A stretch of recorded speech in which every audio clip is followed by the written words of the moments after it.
Hello everyone, welcome back. आज हम एक बहुत ही ज़्यादा जो बहुत ज़्यादा यूज़ होता है एक्सेसिबिलिटी टेस्टिंग में, वो सक्सेस क्राइटेरिया पढ़ेंगे। तो हमने परसीवेबल के अंदर non text text alternative cover कर ली थी गाइडलाइन, जिसमें एक ही सक्सेस क्राइटेरिया है। फिर दूसरी गाइडलाइन थी 1.2 टाइम बेस्ड मीडिया, जिसके अंदर 5 सक्सेस क्राइटेरिया हैं डबल ए में।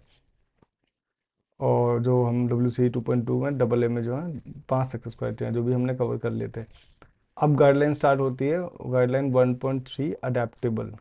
जो कि अगर अभी हम सब गाइडलाइन की बात करेंगे तो इसमें क्या होता है कि इसके थ्रू हमें इंश्योर करना होता है कि जितना भी कंटेंट है वो अलग अलग तरीक़ों से प्रेजेंट किया जा सके, जितना भी मतलब डिफरेंट डिफरेंट तरीके से प्रेजेंट कर सकते हैं हम, वो होना चाहिए और बिना उसके स्ट्रक्चर और इन्फॉर्मेशन को लूज़ किए हुए। अब वो कैसे होता है, यानी कि सपोज करो हमने कोई हेडिंग अगर अपनी वेबसाइट पे बनाई है, तो एक्चुअली हेडिंग होनी चाहिए। ऐसे नहीं कि वो सिर्फ दिखने में तो हेडिंग है, बट जो उसका कॉन्टेक्स्ट है या फिर जो उसका जो सिमेंटिक्स है वो हेडिंग नहीं है। ठीक है। तो अगर इस तरीके से है तो वो डिफरेंट वेज में हम प्रेजेंट नहीं कर सकते, तो वो इन्फॉर्मेशन लूज भी हो जाएगी। जैसे एक वे हो गया विजुअली, विजुअली वो हेडिंग दिख रही है। ठीक है, जैसे हम इसकी बात करें, यहाँ पे ये हेडिंग दिख रही है विजुअली। ठीक है, तो ये एक हो गया। दूसरा, अगर हम सिमेंटिकली की बात करें, ताकि डिफरेंट जो असिस्टिव टेक्नोलॉजीज हैं या फिर स्क्रीन रीडर्स हैं वो भी उसको रीड कर सकें, तो वो हो गया सिमेंटिक वे में, यानी सिमेंटिकली भी वो करेक्ट होने चाहिए। तो यहाँ पे जो 131 है, इन्फो एंड रिलेशनशिप, इसकी हम से शुरुआत करेंगे। अडेप्टेबल गाइडलाइन के अंदर 1.3 के अंदर पहला success criteria 1.3.1 info and relationship, जो कि लेवल ए सक्सेस क्राइटेरिया, यानी कि बहुत बेसिक रिक्वायरमेंट है एक्सेसिबिलिटी की। और ये बहुत पहले से शुरू से इंट्रोड्यूस हो रखा है। तो इसमें सारी वो चीज़ें आती हैं कि जो इन्फॉर्मेशन है, ठीक है, और जो उसकी रिलेशनशिप है आपस में, वो सब हमारी कन्वे होनी चाहिए, प्रोग्रामेटिकली कन्वे होनी चाहिए। यानी कि सिर्फ विजुअली दिखने में ऐसी ना हो, बट जो प्रोग्रामेटिकली हम कहें सिमेंटिकली भी वो करेक्ट होनी चाहिए। इसका एग्जांपल अगेन मैं अपनी वेबसाइट से ही हम इसको टेस्ट करेंगे, क्योंकि इसमें बहुत सारे इश्यूज मिल जाएंगे हमें इसके, और फिर फिक्स भी करके देखेंगे। इसके कुछ पॉइंट्स होते हैं। ठीक है, अगर मैं एग्जैक्टली स्टेट करूं कि गाइडलाइन क्या कहती है, सक्सेस क्राइटेरिया क्या कहता है, तो ये स्टेट करता है कि इंफॉर्मेशन स्ट्रक्चर रिलेशनशिप, ठीक है, ये सब इस तरीके से प्रेजेंट होनी चाहिए, जो भी टेक्स्ट में अवेलेबल है, मतलब ये इस तरीके से प्रेजेंट होनी चाहिए कि उनका रिलेशन और इन्फॉर्मेशन कन्वे हो सके प्रोग्रामेटिकली, यानी जो असिस्टिव टेक्नोलॉजी है, स्क्रीन रीडर्स हैं, उनको कन्वे हो सके, और टेक्स्ट में अवेलेबल होनी चाहिए। टेक्स्ट में अवेलेबल होना भी एक रिक्वायरमेंट है, मतलब और के साथ लिखा है, या तो प्रोग्रामेटिकली अवेलेबल होनी चाहिए या फिर टेक्स्ट में अवेलेबल होनी चाहिए। ठीक है। तो इसमें बहुत सारी चीज़ें आती हैं, इसलिए इस पर्टिकुलर वीडियो में हम इसी सक्सेस क्राइटेरिया के अराउंड बातें करेंगे, क्योंकि इसमें जो जो मोस्ट ऑफ 50% इश्यूज जो तुम्हें मिलेंगे वो 131 में मिलेंगे, 412 में मिलेंगे। इस तरह की जो ये बड़ी बड़ी सक्सेस क्राइटेरिया इनके अंदर ही बहुत सारे इश्यूज मिल जाते हैं, क्योंकि सिमेंटिकली अगर इनकरेक्ट है टेक्स्ट या जो भी कंटेंट हमारा वही सही नहीं है, तो मतलब बेसिक रिक्वायरमेंट ही क्लियर नहीं है, तो बहुत सारी चीज़ें फिर मतलब हम टेस्ट ही नहीं कर पाते। सपोज करो अगर कोई टेबल है विजुअली प्रेजेंट है, और वो बट सिमेंटिकली उसके टेक्स्ट अवेलेबल ही नहीं है उस तरीके से, और वो सिर्फ डिज़ाइन के थ्रू हमने टेबल बना रखी है, तो उसके जो टेबल के बाकी सक्सेस क्राइटेरिया होते हैं कैप्शन के लिए या फिर और भी किसी तरीके के सक्सेस क्राइटेरिया हैं, वो हम चेक ही नहीं कर पाएंगे, क्योंकि वो इन्फॉर्मेशन हमारी रिलेशनशिप के जो इन्फॉर्मेशन अवेलेबल है उसका रिलेशनशिप ही हमें कन्वे नहीं है। ठीक है। तो अब सफिशिएंट टेक्निक्स में जाएं या फिर हम फेलियर्स में भी जा सकते हैं। फेलियर्स भी यहाँ पर प्रेजेंट है सक्सेस क्राइटेरिया के अंदर। तो हमारे पास ये WCAG का रेफरेंस है, इसके थ्रू हम एक एक करके बात करते हैं। ठीक है। सबसे पहले हम जब भी वेबसाइट पाते हैं तो हम रीजन चेक करते हैं, यानी कि हमें पता हो कि वेबसाइट का कौन सा पार्ट कहाँ पे अवेलेबल है। ठीक है। तो रीजन को हम अलग अलग तरीके से चेक कर सकते हैं।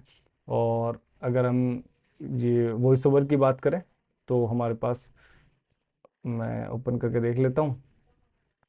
ठीक है। तो एक सेकेंड, अगर मैं यहाँ पे आता हूँ अंदर और मैं R प्रेस करता हूँ, ये रेडियो ग्रुप देता है, D से हम ये हो जाते हैं, और K के थ्रू हम आई थिंक लिस्ट चेक करते हैं रीजन के लिए। रेडियो ग्रुप DFG, और ये हेडिंग लेवल्स हो गए H4। ठीक है, हम सिंपल तरीके में क्या कर सकते हैं, सबसे पहले मतलब एक बहुत सारे शॉर्टकट्स हम पता कर सकते हैं अलग अलग सक्सेस क्राइटेरिया के लिए, बट जो हमारा इजी वे होता है वो हमारा होता है कि हम किस तरीके से चेक कर सकते हैं। ठीक है, जैसे कि हम मैं कुछ जॉज के, यानी अगर विंडोज़ वाले जो लोग हैं उनके लिए, या NVDA हम यूज़ करते हैं तो NVDA रीजन लिस्ट कमांड।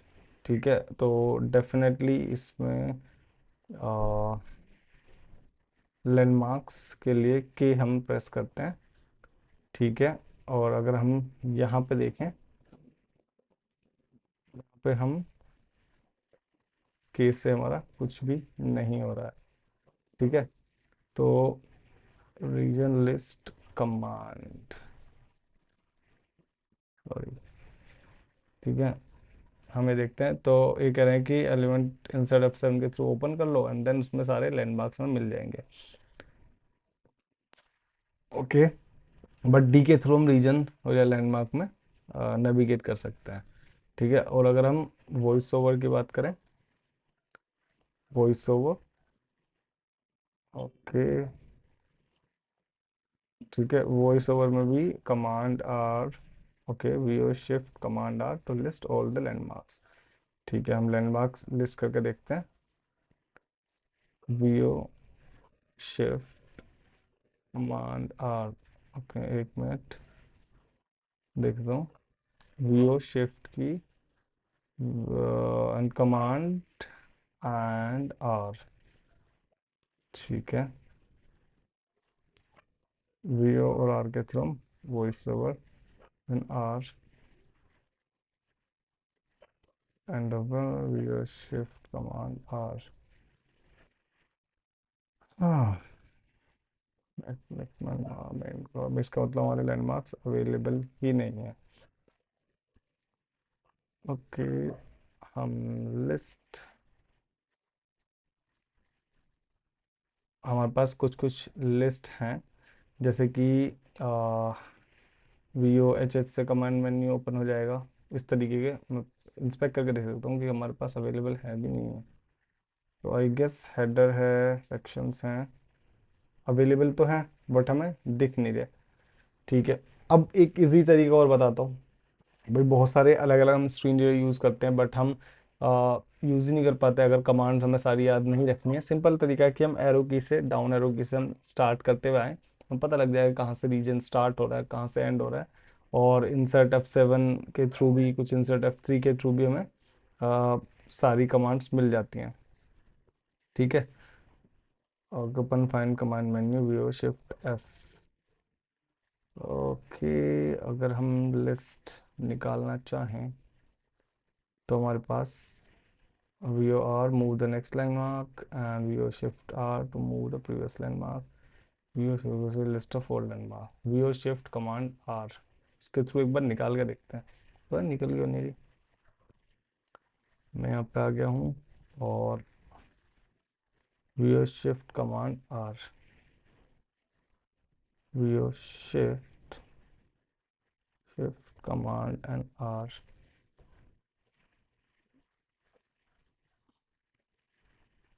ठीक है, हमारे पास नहीं आ रहे।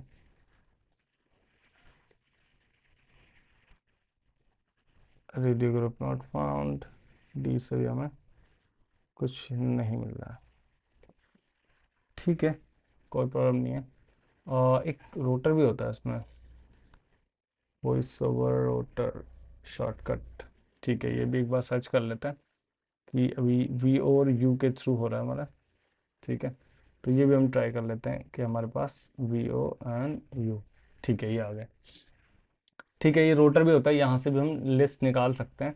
तो अगर मैं लिस्ट की बात करूँ तो हमारे पास लैंडमार्क्स दो हैं यहाँ पे, ये देख इस तरीके से निकल गए। तो वॉइस ओवर वालों के लिए मैं बता देता हूँ, वीओ की यानी control option and then you press करेंगे तो लेफ्ट राइट एरो की से सारी जो लिस्ट है हर चीज़ की वो आ जाएंगी, जैसे कि लिंक्स की आ गई, हेडिंग्स की आ गई, और ये फॉर्म कंट्रोल्स की आ गई, और ये आ गई लैंडमार्क्स। तो हमारे पास अभी दो लैंडमार्क अवेलेबल हैं, banner and then footer. Footer यहाँ पे एकदम नीचे होगा, ये रहा, इतना हमारा फुटर, और बैनर हमारा सबसे ऊपर है, ये रहा, जो भी हाईलाइटेड दिख रहा है।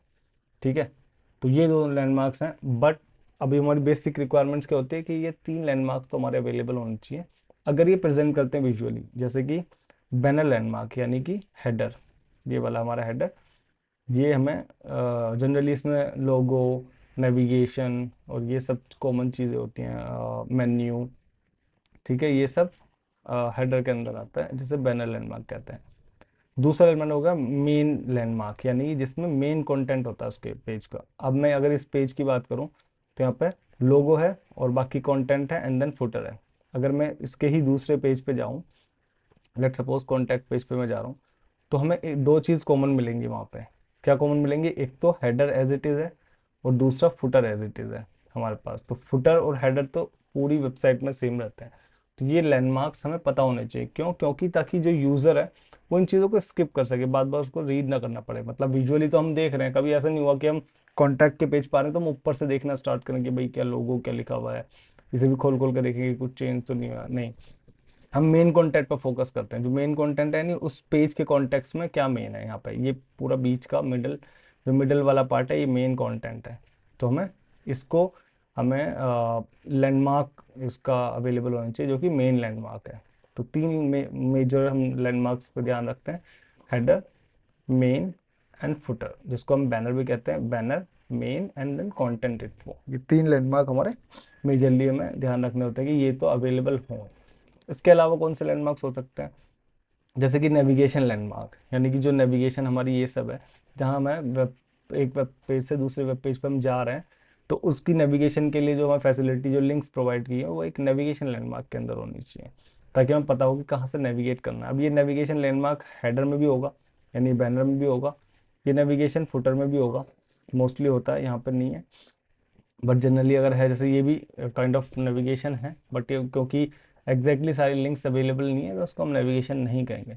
बट अगर अवेलेबल है तो नेविगेशन में प्रेजेंट होना चाहिए लैंडमार्क्स में। तो हमारा यही एक है कि ARIA landmarks to identify region of the page. Different region होते हैं पेज के, ठीक है, तो वो अवेलेबल होने चाहिए लैंडमार्क्स। ये एक हमारा सक्सेस क्राइटेरिया, जिसमें हम हेडर फुटर मेन तो हम देखते हैं कि ये होना ही चाहिए। ये हेडर हो गया, ये मेन हो गया, बाकी सारा कंटेंट, और ये फुटर हो गया।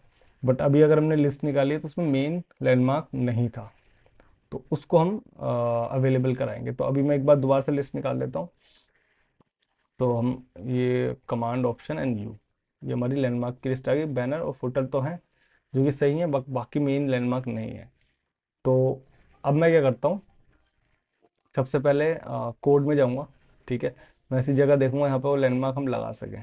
जैसे कि अगर हम हेडर में जाएं, तो हेडर में ये मेन स्टार्ट हो रहा है, और मेन फुटर में एंड भी हो रहा है, शुरू में ये रहा मेन एंड हो रहा है, बट इसमें दिख नहीं रहा, ऐसा क्यों है? ठीक है, तो मेन हमारा स्टार्ट भी हो रहा है और एंड भी हो रहा है, बट दिख नहीं रहा। ओके, क्योंकि यहाँ पे है ही नहीं। हेडर और फुटर में हमने स्टिकी हेडर लिया हुआ है।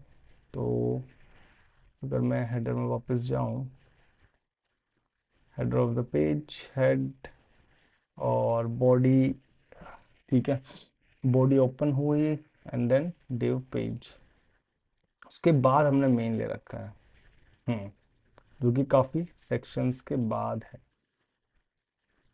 और यहाँ पे अवेलेबल भी नहीं है ये होम पेज पे। तो हम फ्रंट पेज और पेज पे जाते हैं जहाँ पे हमारे गेट हेडर है and then intro section start हो रहा है, जो कि है हम्म ये हमारा ऑफ कैनवास के बाद, ये कहाँ से स्टार्ट हो गया?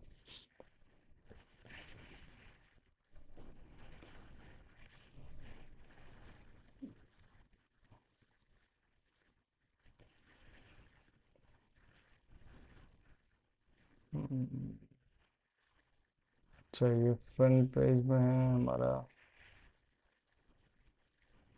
Front page dot P H P, ये हेडर हो गया, ओके ये ओके हम डिफरेंट वेबसाइट, ओके कोड गलत ओपन कर दिया। हाँ, हाफ एक्सेसिबल V2, जो कि ये हमारी रिपोजिटरी है, और मैं इसको ओपन कर लेता हूँ। ठीक है, ये है हमारा मेन। वो गलत कोड ओपन कर लेता हूँ ना, तो इसके अलावा मैं इसको बंद भी कर देता हूँ, कमांड C। तो यहाँ पे npm run dev हम चलाते हैं दोबारा से, और दोबारा से देखते हैं कि हेडर फुटर का क्या हाल है। ठीक है, ये हमारा हेडर है। ठीक है, एंड देन यहाँ पे हमें कोई मेन कंटेंट दिख नहीं रहा, जो कि यहाँ से होना चाहिए। ऑफ कैनवास से हमारे मेन कंटेंट स्टार्ट होना चाहिए, क्योंकि जो ऑफ कैनवास है ये हमारा यहाँ से स्टार्ट हो रहा है।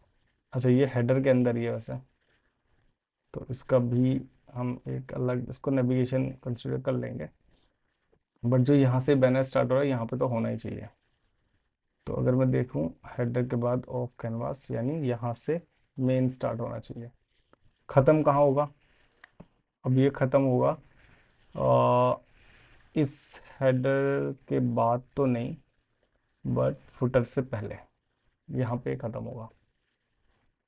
ओके, मैं यहाँ पे कर देता हूँ मेन ख़त्म। ठीक है, अभी बहुत ज़रूरी है कि बड़े सही तरीके से हम इन टैग्स का इस्तेमाल करें, क्योंकि हमने स्टार्ट और एंड सही तरीके से करना है। बीच में कुछ मिस हो गया तो सारा स्ट्रक्चर ख़राब हो जाएगा। अब मैं यहाँ पे सब दोबारा रिफ्रेश करता हूँ, तो अब हम देखेंगे हेडर के बाद सीधा सीधा हमारा बॉडी है।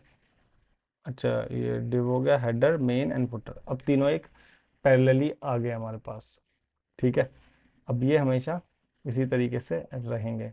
अगर मैं किसी पेज पे आता हूँ, लेट्स टॉक, इस पेज पे आता हूँ, तो भी हमारे हेडर मेन फुटर ऐसे रहेंगे, कि हमने मेन को हेडर के बाद स्टार्ट किया है, एंड देन फुटर से पहले बंद कर दिया है। तो ये सही तरीके से चल रहा है। ठीक है, और हम इसको स्क्रीन रीडर चला के भी देख लेते हैं कि ये किस तरीके से हमारा एक मिनट, यहाँ पे हमने ओपन किया कमांड F5 पे screen reader, and then command option U के थ्रू लिस्ट निकाली। अब हम देखेंगे कि बैनर मेन एंड फुटर अब ये सही तरीके से आ रहे हैं, जो कि हमारा फिक्स हो गया है पर्टिकुलर इशू। सिर्फ इतना ही करना होता है कि हमें रैप करना होता है उन पार्ट्स को, वो पर्टिकुलर जो भी हमारे टैग्स हैं उनमें, यानी मेन को जो हेडर है उसको हेडर में, मेन को मेन में, एंड देन फुटर को फुटर में। मैं इसको थोड़ा जूम कर लेता हूँ ताकि सही से दिखे। तो ये हेडर टैग है, ये मेन टैग है, और ये फुटर टैग है। अब लेट सपोज अगर ये अवेलेबल ना हो तो हम क्या करें? हमारे पास रोल्स भी हैं इसके, कुछ रोल्स हैं, जैसे कि हेडर को हम रोल कंटेंट इन्फो दे सकते हैं। ठीक है, सॉरी, हेडर को रोल बैनर दे सकते हैं हम। ठीक है, मेन को हम रोल मेन दे सकते हैं। ठीक है, और हम फुटर को रोल कंटेंट इन्फो दे सकते हैं, जो कि फुटर डॉट PHP में होगा, यहाँ पे रोल कंटेंट इन्फो। अब इससे क्या फ़ायदा होगा कि अगर लेट सपोज हम किसी दूसरी कोई पुराने ब्राउज़र में, जो कि HTML5 के टैग्स के साथ कंपेटिबल नहीं है, उसमें हम यूज़ कर रहे हैं, तो वहाँ पे ये रोल्स काम आएंगे, आर्या रोल्स, जो कि role banner, role main and role content info. तो अब ऐसे कोई स्क्रीन मतलब इतने पुराने ब्राउज़र्स यूज़ नहीं करता कोई, कि जिसमें ये सब अवेलेबल ना हो। तो बेस्ट ऑप्शन है कि हम ऐसे भी छोड़ सकते हैं, बट अगर लगाना चाहें तो हम लगा भी सकते हैं, उसमें कोई प्रॉब्लम नहीं है। तो ठीक है, हमने लगा दिया हेडर मेन एंड फुटर, अभी हमेशा अवेलेबल रहेंगे, किसी भी हम पेज पे जाते हैं तो हम इसी तरीके से हम कंटेंट को रैप करते हैं ताकि वो अवेलेबल रहे थ्रू आउट दी वेबसाइट। तो जैसे हमारा हेडर था यहाँ पे, तो हेडर में हमने स्टार्टिंग में हमने हेडर ले ही रखा था, ये रहा, और जहाँ हेडर ख़त्म हो रहा था वहाँ से हमने मेन स्टार्ट कर दिया, और बाकी सारा हमारा कोड आएगा। उसके बाद जब फुटर में फुटर स्टार्ट होने से पहले हमने उसको बंद कर दिया। मतलब वर्डप्रेस में तो हम इस तरीके से करते हैं। बाकी और भी वेबसाइट्स हैं, अगर वर्डप्रेस नहीं है तो उनमें भी ऐसे टेम्पलेटिंग सिस्टम जाता है, हर CMS में होता है, तो हम उस तरीके से कर लेंगे। अब एक दूसरा ऑप्शन भी है कि हम, अच्छा मैं इसको डिटेल में बता रहा हूँ ताकि हमें कोड बेस वाइज पता लग जाए कि हम इसको फिक्स कैसे करते हैं, बाकी चीज़ें हम थोड़ा सा फिर स्किप करेंगे क्योंकि हमें पता होगा कि उसको कैसे कैसे फिक्स करना है। जैसे अगर हम और किसी रोल रोल नेविगेशन की बात करें तो सिंपली बस रैप करना है या फिर हमें इस तरीके से फिक्स करना है। अब कुछ कुछ जगह होता है कि हमारे पास कोड एक्सेस डायरेक्ट नहीं है, तो हम स्क्रिप्ट के थ्रू करना चाह रहे हैं, स्क्रिप्ट के थ्रू भी कर सकते हैं। ऐसे सब को हिस्ट्री की हेडर लिखा हुआ है बट हेडर यूज नहीं होगा, तो हम क्या करेंगे, सिंपल हम document dot gate element by ID हम उसको सेलेक्ट करेंगे, ठीक है।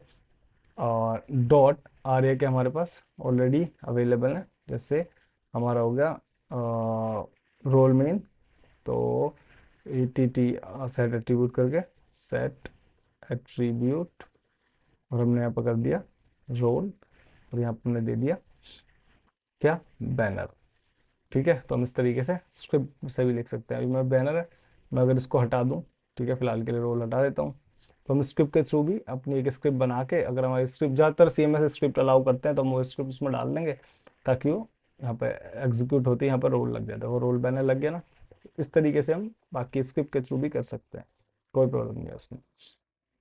अब दूसरी चीज़ देखते हैं, और भी बहुत सारी रिक्वायरमेंट है इसकी, हेडिंग्स की रिक्वायरमेंट है, क्योंकि बहुत एक मेजर रिक्वायरमेंट है, क्योंकि उससे हमें पूरे स्ट्रक्चर पता लगता है पूरी वेबसाइट का ना। अब जैसे हम देखें, यहाँ पे H1 हो सकती है शादाब से की, ठीक है। उसके बाद बाकी चीज़ें H2 होंगी, या ये सर्विसेज है ये H2 होगी। अब देखो यहाँ पे सर्विसेज जो लिखा हुआ है ये छोटे फॉन्ट साइज में है, ठीक है, बट हम इसको भी H2 बना सकते हैं, या फिर माई स्पेशलिटीज इसको भी H2 बना सकते हैं। अभी हम हेडिंग का स्ट्रक्चर देखते हैं। तो मैं क्या करता हूँ, अपनी टूल को ओपन करता हूँ और यहाँ पे हेडिंग पे क्लिक करता हूँ। बहुत सारी हेडिंग है, H1 हाईलाइट करते हैं, तो ये H1 है, ठीक है, कोई प्रॉब्लम नहीं है। यहाँ पे लिखा हुआ है H2, HTML टैग H2 है, यहाँ पे H1 है, यहाँ पे H2 टैग है। मैं हाईलाइट करता हूँ, सर्विसेज को H2 दिया हुआ है, और हाईलाइट इसको H3 दिया हुआ है, तो ये भी एक सही स्ट्रक्चर है। वरना हम इसको इनमें से किसी एक को H2 हम प्रोवाइड कर दें, बाकी को सिंपल P टैग रखने दें, वो भी सही है। और यहाँ पे H2 के बाद H3 आ रहा है तो भी ठीक है, हमारा स्ट्रक्चर खराब नहीं हुआ बेसिकली। ये हो गया। उसके बाद हमारी हेडिंग आ रही है, हम देखेंगे कोई स्किप तो नहीं हुआ। यहाँ पे H4 है, क्योंकि हमने H2 H3, तो उसके अंदर जो भी आएंगी वो H4 ही होंगी, ठीक है। फिर मैंने दूसरा दिया, ये भी H4 है, H4 टैग लिखा हुआ है, ये भी H4 है, बाकी सब H4 है हमारे, ठीक है। ये भी, इसके बाद यहाँ पे S3 आ जाता है, क्यों, क्योंकि ये इसके पैरेलल है, माई स्पेशलिटी के साथ सीधा सीधा कॉन्टैक्ट आ गया। अगर हम देखें सर्विसेज एंड कॉन्टैक्ट, ये दोनों पैरेलल चीज़ें हैं, ये एक दूसरे के अंडर नहीं है। तो अगर अंडर भी करें तो भी कॉन्टेक्स्ट वाइज कोई प्रॉब्लम नहीं होती, बट ठीक है, यहाँ पर पैरेलल करा हुआ है। बेसिकली ये लेवल इसी तरीके से डालता है। अब यहाँ पर एक और टेक्स्ट था, हम इसको हटा भी सकते हैं, लेट्स वर्क टुगेदर को, क्योंकि हमने ऑलरेडी इतनी हेडिंग दे रखी है, बहुत सारी हेडिंग भी बहुत ज़्यादा, मतलब टेक्स्ट को बार बार हेडिंग बना देना भी अच्छा नहीं होता। तो हम इसको लेट्स, हालांकि इसमें बड़ा टेक्स्ट दिख रहा है, बहुत बड़ा है, तो हम इनमें से किसी एक को हेडिंग बना सकते हैं, बाकी दूसरे को हटा सकते हैं। तो यहाँ पे ये H4 जो है इसकी ज़रूरत नहीं है इतनी बड़ी हेडिंग की ना, तो हम इसको हटा भी सकते हैं। तो अगर हम देखें फ्रंट पेज पे माई स्पेशलिटी के अंदर, हम इसको H4 की जगह सिंपल P टैग भी बना सकते हैं। तो अगर मैं P टैग बनाऊंगा और मैं रिफ्रेश करूंगा तो भी ठीक है, कोई प्रॉब्लम नहीं है, ये P टैग बन गया। और मैं इसको रिफ्रेश करूंगा तो वापस से हमारे पास ऐसा कोई हेडिंग ये अब दिखेगी नहीं, ठीक है। यहाँ पे H4 के बाद सीधा H3, उसके बाद ये, ओके, अभी हमारा रिफ्रेश हुआ नहीं है, अच्छा हो गया, ये मैं इसको रिफ्रेश कर दिया।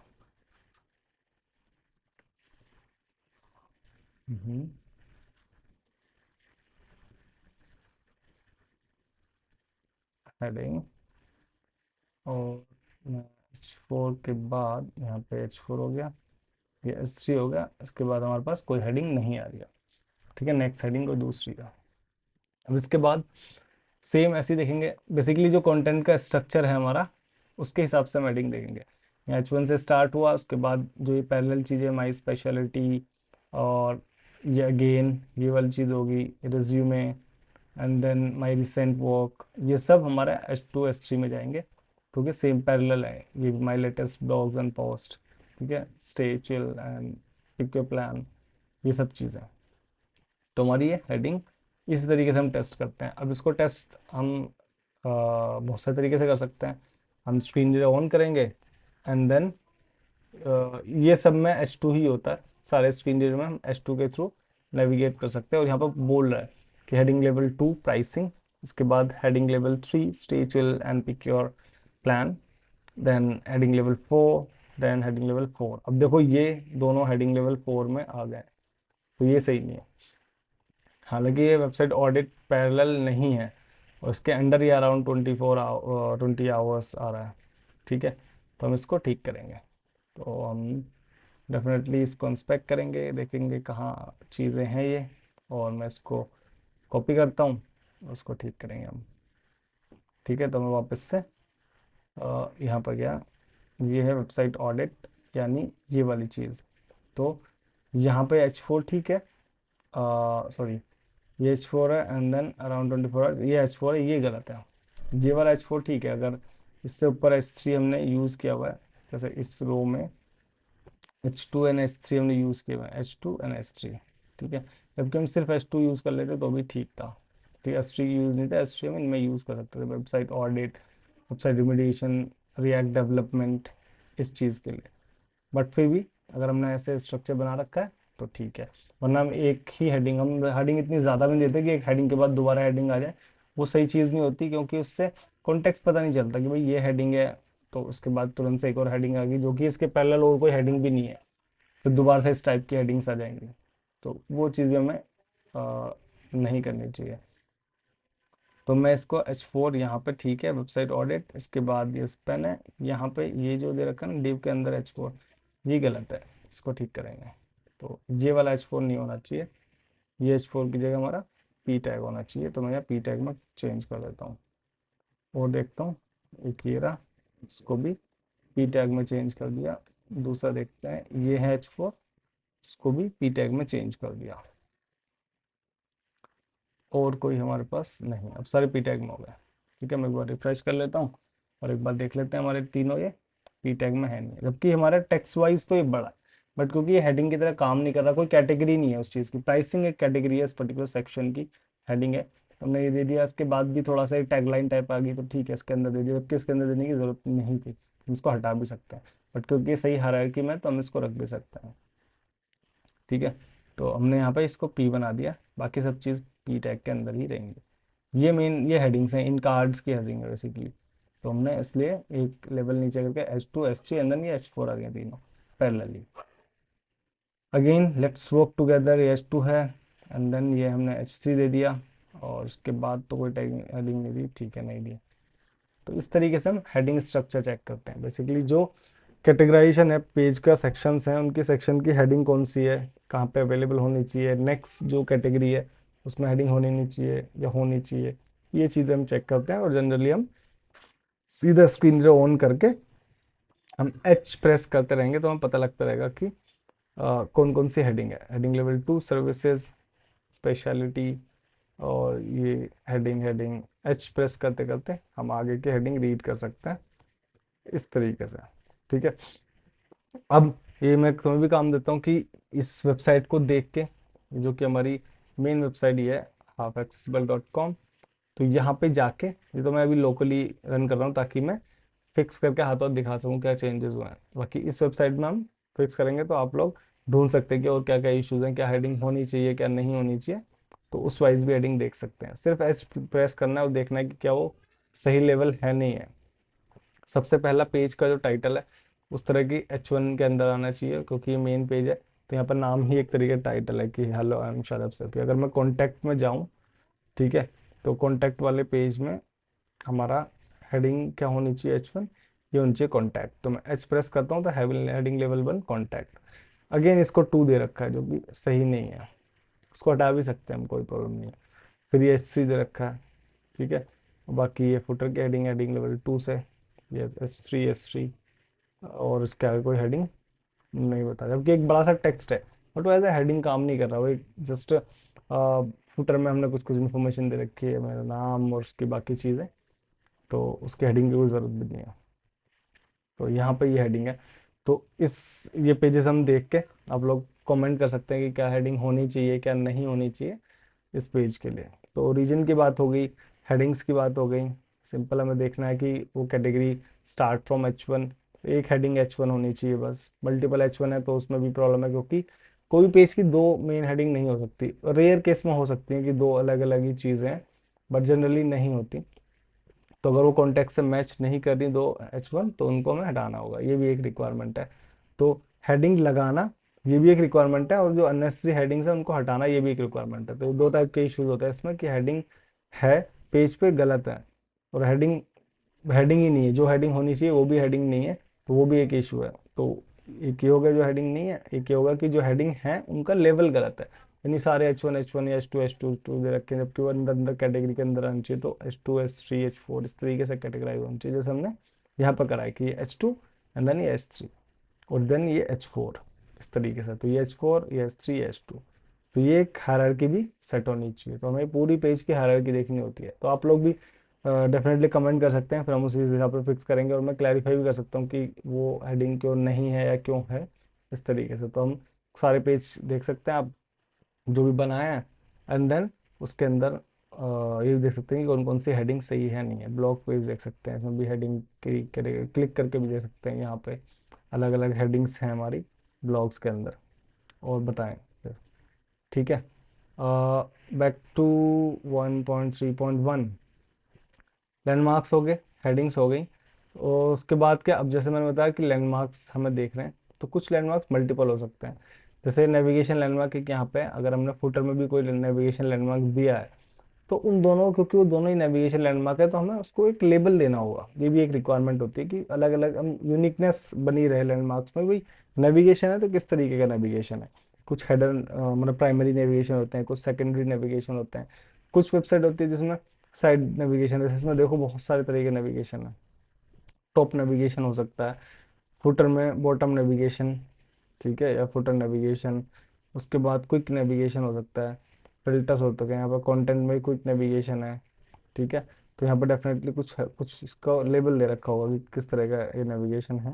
यहाँ पर नैव है, आर ए लेबल वाई में देखा principle guidelines and success criteria, एक लेबल का रखा कि भाई हमें पता होगा यहाँ पर प्रिंसिपल गाइडलाइन और सक्सेस क्राइटेरिया कि नेविगेशन अवेलेबल है, ठीक है। और एसाइड देखो यहाँ पे लैंडमार्क एसाइड दे रखा लेबल कंटेंट्स, तो यहाँ पे बता रखा है कि ये कंटेंट्स हैं, जैसे टेबल ऑफ कंटेंट्स होते हैं, तो वो है विद असाइड, यानी सेकेंडरी, मतलब प्राइमरी कोई इस पर नहीं है, ये हर पेज पे कोई उसका पेज से रिलेटेड कुछ नेविगेशन है, जैसे सेम पेज नेविगेशन होगी, बट ऐसा कुछ प्राइमरी कंटेंट नहीं है वेबसाइट का, तो मेन कंटेंट के अंदर नहीं है, असाइड के अंदर है, जिसे कहते हैं हम कि ये कॉम्प्लीमेंट्री लैंडमार्क है, कि इसका पूरे पेज से ऐसा डायरेक्ट कोई कनेक्शन नहीं है, बट हाँ ये हेल्प कर रहा है उस पेज को एक्सेस करने में, रीड करने में, उसको कॉन्टेक्स्ट बताने में, इस तरीके से।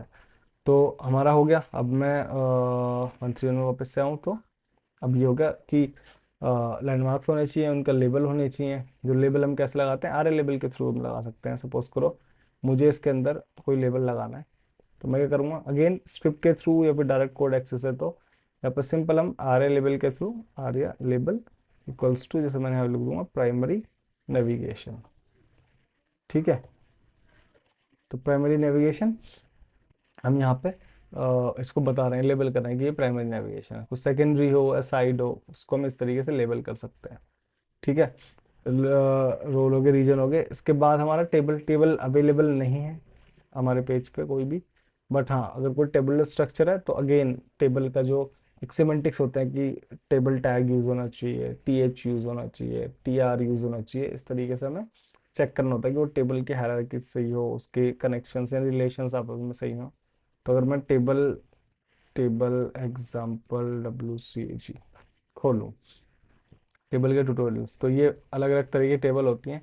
टेबल विद वन हेडर, जिसमें एक ही हेडर होता है टेबल में, जैसे ये वाला डेट इवेंट्स वेन्यू, ठीक है। बाकी सब कंटेंट होते हैं। तो उसको कैसे हम बनाते हैं, किस तरीके से होना चाहिए, टेस्ट भी करेंगे। टेस्ट करने से पता लग जाएगा कि अगर हम टी प्रेस करेंगे, तो टी प्रेस करने के बाद हमारे पास वो टेबल पे पूरा फोकस चले जाएगा। फिर हम कंट्रोल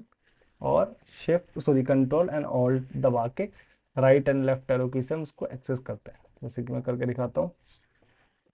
मैं यहाँ पर टी प्रेस किया, टेबल में आ गया, टेबल विथ 3 कॉलम्स एंड 4 रोज, ठीक है। ये बताने का मकसद ही यही है कि इस टेबल में 3 कॉलम 4 रो हैं, यानी कि सिमेंटिकली हमारी बनी हुई टेबल है, तभी हमें पता लग रहा है। अगर ये डिव वगैरह के थ्रू बनी होती तो हमें पता नहीं लग पाता कि कितने कॉलम्स हैं और कितने रोज हैं। देखो अगर हम यहाँ पे भी देखेंगे कंट्रोल ऑप्शन और अप राइट के थ्रू जा रहे हैं, तो यहाँ बता रहा है कॉलम 2 में पहुंच गए, ठीक है। कॉलम रो 2 of 4 डेट, उसका हेडर भी पड़ रहा है, यानी एसोसिएशन भी है। राइट में गए तो हेडर चेंज होगा तो हेडर भी पड़ रहा है। हम नीचे जाएंगे तो हेडर जब तक चेंज नहीं होगा तब तक हेडर नहीं पड़ेगा, बट हाँ रो और बताया कौन सी रो और कौन सी कॉलम है। तो रो 3 of 4, यानी 4 रो में से 3 वाला है। अब यहाँ पे क्योंकि हम कॉलम की तरफ मूव किए तो कॉलम बताया कि हम थर्ड वाली 3 of 3 कॉलम में चले गए हैं। ठीक है, 3 of 4, 1 of 3, 2 of 3, 3 of 3, इस तरीके से हमारे कॉलम वाइज बता रहा है कि हम कौन सी कॉलम में। अब ये पॉसिबल कैसे हो रखा है, जब ये सिमेंटिकली बनी हुई है तो ही पॉसिबल है। यानी कि हमने टेबल टैग यूज किया, टेबल बॉडी यूज किया, टीआर यूज किया रोज के लिए, देन हेडर्स के लिए टीएच यूज किया। ठीक है, उसके बाद भी बाकी जो टेबल डेटा है यानी जो सेल्स हैं उनके लिए टीडी यूज किया हर एक टीआर के अंदर। ये एक सिमेंटिकली करेक्ट वे होता है एक टेबल को डिफाइन करने का। ठीक है, अगर ये नहीं है, सपोज करो डिव के थ्रू बनी हुई है टेबल, अगर हम देखें तो कैसे करेंगे, तो बेसिकली उसको हम करेंगे कि हम उनको चेंज करेंगे। ठीक है, उसको हम table T D T R में कन्वर्ट करेंगे उन डिव्स को थोड़ा सा, फिर हमारा ऑब्वियसली यूआई भी हिल जाएगा, तो उसको यूआई को भी सीएस से ठीक करेंगे। कुछ टेबल होती है टेबल विद 2 हेडर्स, तो मैं इसका लिंक भी डाल दूंगा टेबल्स का, ये पढ़ भी लेना। टेबल विद 2 हेडर्स जहाँ पर रो और कॉलम दोनों हेडर हों। ठीक है, उस टेबल के अंदर तो यहाँ पर देखो Monday Tuesday Wednesday Thursday Friday, ये रो हेडर है, सॉरी कॉलम हेडर है।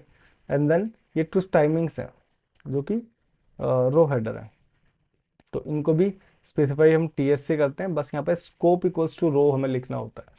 तो अगर कोई इशू आता है और तुम्हें रिलेशन नहीं रीड कर रहा वो इस तरीके से, तो हम टीएच के अंदर स्कोप रो ऐड कर देंगे तो वो रिलेशन रीड करने लगेगा। इससे फायदा होता है कि वो हर एक सेल के साथ ना ये भी हमारा फर्स्ट वाली जो कॉलम है उसको भी रीड करेगा। ठीक है, और जो इसका कॉलम हेडर है उसको भी रीड करेगा, तो दोनों में कनेक्शन पता लग जाएगा। मंडे 9 to 11 ये क्लोज्ड है, ये पर्टिकुलर सेल के थ्रू जो डेटा है। ठीक है, तो उससे एक रिलेशन पता लग जाएगा।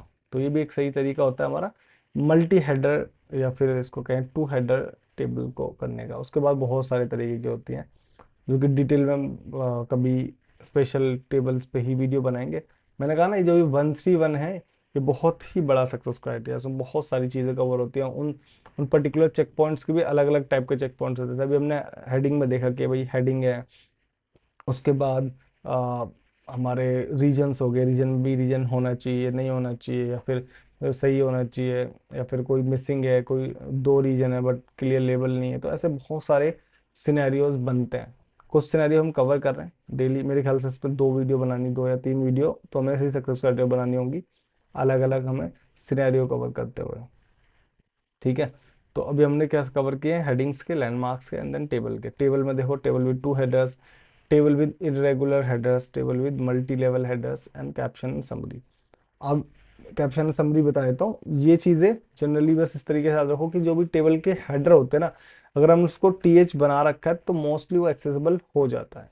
फिर भी बहुत इरेगुलर हेडर्स हैं तो उसमें हेडर्स करके और कॉल ग्रुप करके और रो ग्रुप करके जो हमारे टैग्स होते हैं वो यूज़ करने होते हैं। तो मैं तो सजेस्ट करूंगा कि पहले ये पढ़ लें ताकि एक पता लग जाए कि हमें टेबल्स के हेडर्स किस तरीके से काम करते हैं, क्योंकि वो भी अलग में अपना एक मेजर टॉपिक है जो कि हमें पढ़ना चाहिए। तो एक बार ये वाला मैं लिंक डाल दूंगा डिस्क्रिप्शन में, तो ये टेबल की ट्यूटोरियल पूरे पढ़ें, उसके बाद कुछ कमेंट और बताएं।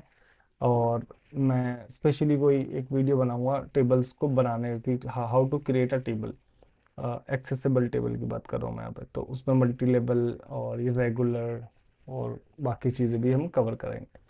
फिलहाल मेन पॉइंट ये है कि टेबल हमारे हेडर्स हमारे टीएच के थ्रू होनी चाहिए, और रो टीआर और टीडी और टीआर टीएच का प्रॉपर यूज करना चाहिए। ठीक है, अब इसमें एक चीज आती है कैप्शन एंड समरी, यानी कि जो हम टेबल बना रहे हैं, अब वो टेबल तो हमने सिमेंटिकली करेक्ट बना दी, बट वो टेबल किसके बारे में है वो चीज़ हमें पता नहीं होती। तो उसको हम डिनोट करते हैं कैप्शन से और समरी से।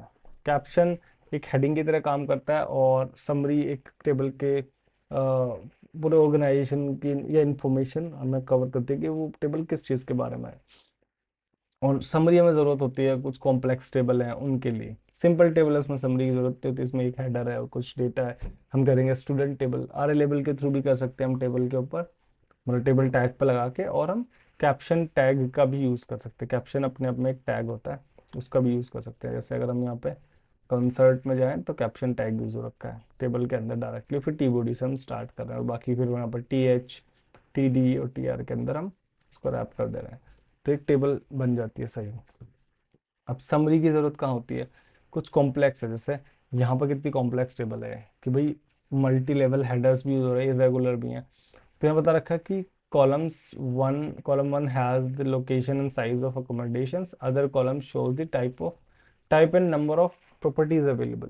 तो जैसे एक कॉलम है यहाँ पे लोकेशन होगी स्टूडियो, अपार्टमेंट, और फिर यहाँ पे हमारे पेरिस, रोम, ये अलग अलग लोकेशंस होगी। इसके अंदर 1 बेडरूम, 2 बेडरूम, 3 बेडरूम। तो मेन तो हमें ये देखना होगा कि सब कुछ टीएच में कवर हो। उसके बाद हमें कॉल स्पैन, यानी कितना कॉलम का स्पैन ले रहा होगा, 5, ये हमें लगाना ही होता है, जनरली हम टेबल बनाते हुए लगाते ही हैं। फिर स्कोप हम कॉल ग्रुप बता देंगे कि ये बाकी कॉलम्स का एक ग्रुप है, यानी इसके साथ ये इसको भी हमें अटैच करके और कन्वे करना है स्क्रीन रीडर के थ्रू, तो हम ये भी हमें बताना होता है। तो इस तरीके की चीज़ें होती हैं। मेनली हमें यह है कि कैप्शन और समरी अवेलेबल होनी चाहिए, ये भी एक रिक्वायरमेंट है 1.3.1 की। ठीक है, तो हमारी बहुत सारी चीज़ें हो गई इसमें कि कैप्शन हो गया, और बाकी टेबल्स के अंदर रेगुलर इरेगुलर हेडर्स, और मैं ये वाला हम सिंपल ये भी लिख सकते हैं, जैसे मैंने लिखा था ना गूगल पे कि टेबल एग्जाम्पल डब्ल्यू सीरीज, तो यहाँ पर पहले ही लिंक में आया था टेबल ट्यूटोरियल्स।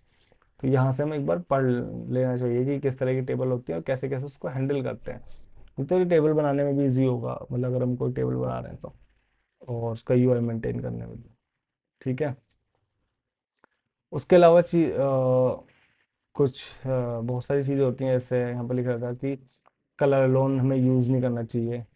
ठीक है, तो वो और बाकी चीज़ों का भी पार्ट होता है, सिर्फ 1 to 1 का पार्ट नहीं होता। तो हमें जो 1 to 1 का पार्ट है वो, उसमें अब हेडर जो टेबल है उसमें बहुत सारे चेक पॉइंट्स हो जाते हैं कि उसका हेडर है होना चाहिए, उसका हेडर में रिलेशन होना चाहिए, टी एच हमें प्रॉपर यूज़ होना चाहिए। ठीक है, इस तरीके से अब 1 to 1 में एक तरह के इश्यूज और आते हैं कि कुछ इंफॉर्मेशन है जो कि हिडन है। ठीक है, अब वो अवेलेबल हो रही है एरो की से हम, जैसे कुछ एक्सपेंडेबल चीज़ें हो गई, या फिर कुछ ऐसी चीज़ होगी जो अभी मैंने एक्सपैंड नहीं की है। ठीक है, और वो पहले से हमारी अवेलेबल है रीड करने में, जैसे कि एग्जांपल हो सकता है यहाँ पे ये अलग अलग मैंने टैब्स बना रखे हैं। अगर मैं एरो की से आऊँ तो 1 at a time मैं इसका पढ़ सकता हूँ। यहाँ पे ये सब ये देखें टैब कंटेंट जो है अबाउट मी, ये वाला, यहाँ पे हमारा डिस्प्ले नहीं लगा हुआ। अगर मैंने डिस्प्ले नहीं लगाया तो वो दिख नहीं रहा मुझे, लेकिन वो रीड हम कर पाएंगे एरो की से ना। तो ये चीज़ भी कि कुछ हिडन है और उसको रीड कर पा रहे हैं, जो कि अवेलेबल नहीं है विजुअली और करंट कॉन्टेक्स्ट के साथ सेट भी नहीं बैठ रहा हो, तो उसके लिए भी हम इशू डालते हैं कि ये अब ऐसे अवेलेबल नहीं होना चाहिए। तो हिडन कंटेंट अवेलेबल, या कुछ एक्स्ट्रा इन्फॉर्मेशन पढ़ रहा है जो कि नहीं पढ़नी चाहिए, या कुछ डेकोरेट, सपोज करो ये ऐसे कुछ आइकन है और इसको एरो की से रीड करने लगा, तो हम इशू डालेंगे कि भाई इसको रीड नहीं करना चाहिए। ये भी 1 to 1 का पार्ट है। तो 1 to 1 बेसिकली वो सब चीज़ कवर करता है जो इन्फॉर्मेशन और रिलेशनशिप के बारे में है, यानी कि इन्फॉर्मेशन सही से अवेलेबल होनी चाहिए, और जो रिलेशनशिप है, ठीक है, वो भी हमारी प्रॉपर कन्वे होना चाहिए हेडिंग्स के साथ, रीजन्स के साथ, और रीजन की लेबलिंग हो गई, टेबल का बेसिकली हमारा डेटा हो गया कि टेबल किस तरीके से मैनेज करनी है, उसके कैप्शन, उसकी समरी। कुछ ऐसे हैं कि बहुत सारे पुराने लेआउट होते थे जिसमें टेबल टैग के थ्रू ही हम पूरा लेआउट डिज़ाइन करते थे। जैसे ये लेआउट है तो इसको हम टेबल टैग के साथ ही पूरा डिज़ाइन करें, पुराने लेआउट में ऐसा होता था। तो उसमें भी वो नहीं होना चाहिए, वहाँ पे हम अननेसेसरी टेबल का इशू डालेंगे कि अननेसेसरी टेबल डिज़ाइन करी हुई है। जैसे मैं ग्रिड सिस्टम यूज ना करके टेबल सिस्टम यूज करूँ, रो और कॉलम्स की फॉर्म में इसको ऐसे मैनेज कर दूँ, तो वो टेबल सिमेंटिकली होगी बट विजुअली वो टेबल है ही नहीं। तो उसके लिए भी हम इशू डालेंगे कि अननेसेसरी टेबल है, तो उसके लिए हम रोल नन का यूज करते हैं टेबल के ऊपर। ठीक है, रोल नन, ये एक रोल है जिसके थ्रू हम सिमेंटिक्स हटा लेते हैं। तो सिमेंटिक्स लगाना भी हमारा एक मतलब एक रिक्वायरमेंट होती है कहीं कहीं, और कुछ सिमेंटिक्स हटाना भी रिक्वायरमेंट होती है। जैसे कुछ हेडिंग्स हैं बट वो हेडिंग नहीं होनी चाहिए। अब जैसे मैंने ये वाला एग्जांपल दिया था, ये माई स्पेशलिटी, मुझे नहीं लगता कि एक्स्ट्रा हेडिंग की जरूरत है, जबकि हमारे पास सर्विसेज है पहले से। तो उसके लिए अब क्या कर सकते हैं, एच टी हटा देंगे। अब कुछ केस में होता है कि हम एच टी हटा नहीं पा रहे, अब हमारे पास कोड एक्सेस नहीं है, तो हम क्या करेंगे, सिंपल इसमें रोल इक्वल्स टू नन लिख देंगे। इससे क्या होगा, स्ट्रीम जेएस को कंसीडर ही नहीं करेगा इसको हेडिंग, ये फिक्सिंग है। टेस्टिंग वाइज देखेंगे तो हम एरो कैसे देखेंगे, अगर इसको हेडिंग नहीं होना चाहिए, हम सिंपल लिखेंगे इश्यूज कि भैया हेडिंग नहीं होनी चाहिए, प्लेन टेक्स्ट में अवेलेबल होना चाहिए, ताकि अननेसेसरी कुछ बर्डन ना हो यूजर पे कैटेगरीज या हेडिंग्स को लेके। अगर उसको हटवाना है हम तो रोल नन के थ्रू हम उसको हटवा सकते हैं। पहले रोल प्रेजेंटेशन भी चलता था, बट थोड़ा सा प्रेजेंटेशन लिखने में बोलने वाइज थोड़ा सही नहीं लगता, तो रोल नन आरए में इंट्रोड्यूस हो गया, जो कि दोनों सेम काम करते हैं, कोई भी डिफरेंस नहीं है सिवाय ये कि रोल नन हमारा लेटेस्ट वर्जन्स में अवेलेबल कराया गया है, ताकि हम शॉर्ट भी हो और पता भी लगे कि भाई इसका कोई रोल नहीं है, रोल नन। ठीक है, तो ये भी एक रिक्वायरमेंट होती है 131 की। इसके बाद और भी बहुत सारी चीज़ें हैं कि कुछ अननेसेसरी चीज़ें पढ़ रहा है, फिर कुछ हिडन चीज़ें पढ़ रहा है, ऑर्गेनाइजेशन सही नहीं है, हेडिंग्स का स्ट्रक्चर सही नहीं है, हेडिंग नहीं है, सीएसएस के थ्रू हमें हेडिंग बना रखी है और हेडिंग अवेलेबल नहीं है, तो वो सब हम रोल के थ्रू भी कर सकते हैं। अब हेडिंग के लिए हम टैग भी यूज़ कर सकते हैं। सपोज को रोल की जगह मुझे चेंज कराना होता कि मैं इसको एच टू ही बनवाऊँ, तो मैं क्या करता, रोल हेडिंग, ठीक है, और उसके साथ ARIA level, ARIA LEVEL level equals to कौन सा लेवल, यानी टू टू, यानी H2 की तरह अब ये सेमेंटिक्स कन्वे करेगा, स्ट्रीम रेस को H2 पढ़ेगा। अगर मैं लेवल 3 कर देता हूँ तो इसको H3 पढ़ेगा। तो हम ये इन दोनों कॉम्बिनेशन से भी हम लेवल चेंज करा सकते हैं। तो लेवल हमारा हो गया रोल हेडिंग और आर लेवल 3, तो S3 की तरह काम करेगा ये। तो हम रोल्स के थ्रू भी कर सकते हैं। तो ज़्यादातर सिमेंटिक्स हमारे रोल में अवेलेबल हैं। हेडिंग्स के बारे, बोला सॉरी, टेबल्स के बारे में भी ये है कि टेबल हम डायरेक्ट, अगर हम THTR TD नहीं चेंज कर सकते, तो हम रोल्स के थ्रू भी role table, column table, head, row header, column header, ये रोल्स अवेलेबल हैं, तो उनके थ्रू भी हम करा सकते हैं। आर्या रोल्स हमारे पास यहाँ पे अवेलेबल अवेलेबल होते हैं ये सारे। अगर हम आर्या में जाएं और रोल्स पे क्लिक करें तो हमें यहाँ पर सारे रोल्स दिख जाएंगे, कौन कौन से रोल्स अवेलेबल हैं। मैं इसको थोड़ा जूम कर देता हूँ, तो हमारे पास ये रोल्स अवेलेबल हैं, अलर्ट रोल, अलर्ट, ये सब बहुत सारे रोल्स हैं जो हमारे ऑल्टरनेटिव हैं टैग्स के। जैसे मेन रोल हो गया, मैंने करके दिखाया था ना कि रोल मेन के थ्रू भी कर सकते हैं और बिना टैग यूज करे। ये रहा डिव के, मैं सिर्फ रोल मेन लगा देंगे तो as a main content, main landmark के काम करेगा। तो इस तरह के हमारे रोल्स भी अवेलेबल हैं, तो ये भी पढ़ सकते हैं इन लिंक्स के थ्रू। MDN की वेबसाइट है, और मैं प्रोवाइड भी कर दूंगा डिस्क्रिप्शन में, तो देख लें। ठीक है, और अडेप्टेबल मेरे ख्याल से इतना भी के लिए काफ़ी है। फिर हम थोड़ा और डीप में जाएंगे कि कुछ पैराग्राफ्स होने चाहिए। लिस्ट, लिस्ट भी एक रिक्वायरमेंट होती है। जैसे हमारी कुछ चीज़ें यहाँ पे हैं, ये लिस्ट के फॉर्म में होनी चाहिए। ठीक है, तो यहाँ पर तुम देखोगे URLI के थ्रू मैंने लिख रखी है, तो ये भी एक रिक्वायरमेंट होती है कि टेबल भी एक ऑर्गेनाइज सिस्टम होता है, कंटेंट का लिस्ट भी होती है, पता होगा कितने एलिमेंट्स हैं उसके अंदर।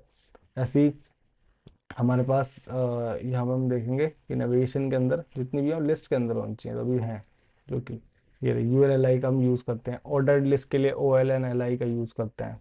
तो ULL, अब ये सब चीज़ें उसी हिसाब से काम करेंगी जैसे मैंने बताया, जो मैंने शुरू में कोड चेंज करके दिखाया मेन वगैरह, तो सिंपल हम जो ULLI को जो अपने एग्जिस्टिंग कोड के साथ हम मैच करा देंगे UI के थ्रू, कि भाई ये UL होना चाहिए, कंटेनर LI उसके चाइल्ड चिल्ड्रन होने चाहिए। और अगर ये यूज़ नहीं कर सकते तो हम रोल लिस्ट भी यूज़ कर सकते हैं इसके ऑल्टरनेटिव में, रोल लिस्ट एंड देन सारे आइटम्स को रोल लिस्ट आइटम। ठीक है, ये दो रोल होते हैं, LI के लिए रोल लिस्ट आइटम, UL के लिए रोल लिस्ट। तो ये एज अ लिस्ट और लिस्ट आइटम कन्वर्ट हो जाएंगे। अब इसका टैग कुछ भी हो, चाहे हम इसको डिव बना दें तो भी कोई फर्क नहीं पड़ता, क्योंकि हमने रोल लिस्ट ले रखा है। LI को भी हम डिव बना दें, P बना दें, तो ये रोल लिस्ट आइटम के थ्रू ही किस जैसे ही काम करेगा, क्योंकि हमने इसमें सिमेंटिक्स लगा दिए, आर्या रोल्स यूज कर लिए हैं। ठीक है, तो ये एक रिक्वायरमेंट होती है, और भी बहुत सारी होती हैं। पैराग्राफ हो गया, लिस्ट, हेडिंग्स की हमने बात कर ही ली है, हेडर्स हो गए, और ऑप्शन, ग्रुप, URLI, हेडिंग्स, ये हम ये रिक्वायरमेंट्स हम सफिशिएंट टेक्निक्स भी पढ़ सकते हैं। ठीक है, और इसके अलावा फेलियर्स भी होते हैं, फेलियर्स भी दे रखे हैं कुछ, कि जो प्रेजेंटेशन वाला है उसको हमने मार्कअप टेक्स्ट, बिना मार्कअप टेक्स्ट चेंज करें हम सिंपल हटा दें उसको, टेबल लैंडमार्क्स, लेआउट टेबल्स, ये वही बातें जो मैंने बताई हैं अभी। तो मेजर यही चीज़ें होती हैं जो भी हमने डिस्कस करी, ठीक है। और इसके लिए अलग से मैं सक्सेस क्राइटेरिया भी बनाऊंगा, सॉरी, अलग से मैं वीडियो भी बनाऊंगा टेबल्स के लिए स्पेशली, क्योंकि टेबल को फिक्स करना भी कॉम्प्लिकेटेड होता है और उसको बनाना भी कॉम्प्लिकेटेड होता है। अगर एक्सेसिबल टेबल करें जो कि बहुत कॉम्प्लेक्स अगर टेबल है, तो सिंपल टेबल तो बन जाएगी, हम T H T R T D use कर लेंगे तो। बट कॉम्प्लेक्स टेबल के लिए डेफिनेटली मैं आगे कभी वीडियो बनाऊंगा।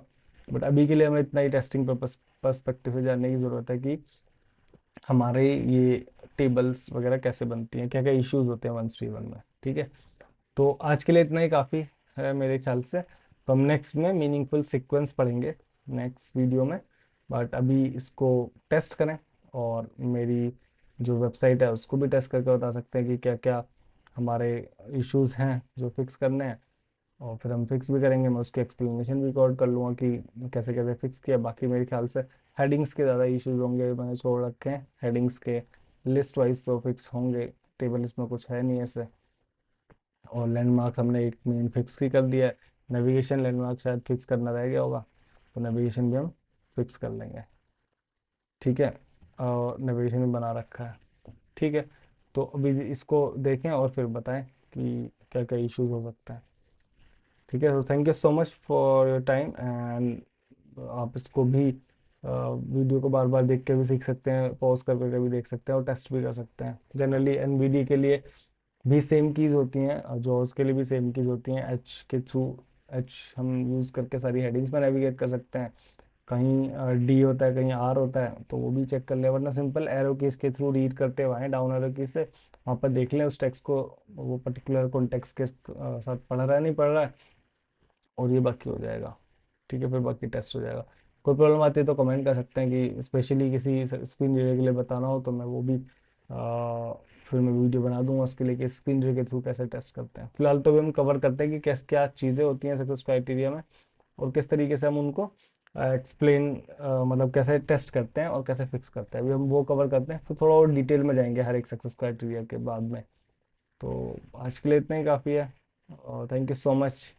और उसको शेयर करें एंड सब्सक्राइब करें। Bye bye.